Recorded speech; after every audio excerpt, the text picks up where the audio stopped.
அவ்வளோதான். ரைட் சைட்லேயும் நம்ம ஜாக்கெட் போட்டு ஹைட் ஏற்றியாச்சு. இங்கே ஸ்டாண்ட் வச்சாச்சு. அதே மாதிரி தான் ரிலீஸ் பண்ணோம்.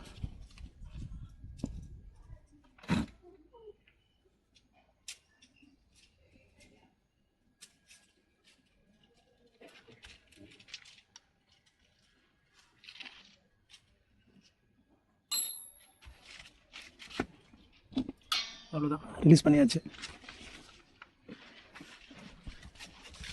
இப்போ அடியில் பாருங்கள், சாக்கப் சார் ப்ராப்ளம்னால எங்கெங்கெல்லாம் அடி வாங்கியிருக்கு பாருங்கள்.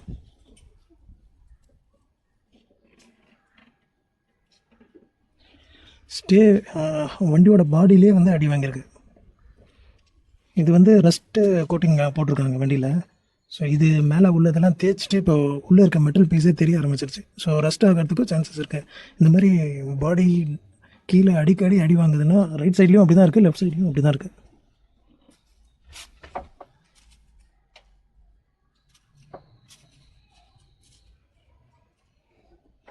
ஸோ அதனால் கண்டிப்பாக வந்து ஷாக் அப்செட் செக் பண்ணி ஆகணும். ஏதோ அடிக்குது, அடியில் அடி வாங்குது அப்படின்னு நம்ம யோசிக்க முடியாது. ஸோ நம்ம அப்படியே விட்டுட்டோன்னா என்ன ஆகும்னா, பாடி டேமேஜ் ஆகி பெண்ட் ஆகிடுச்சுன்னா அப்புறம் நம்ம ட்ரைவ் பண்ணும்போது நமக்கே வித்தியாசமாக ஃபீல் ஆகும். அதனால் ஷாக் அப்சர் கன்ஃபார்மாக செக் பண்ணி மாற்றிடுறது நல்லது.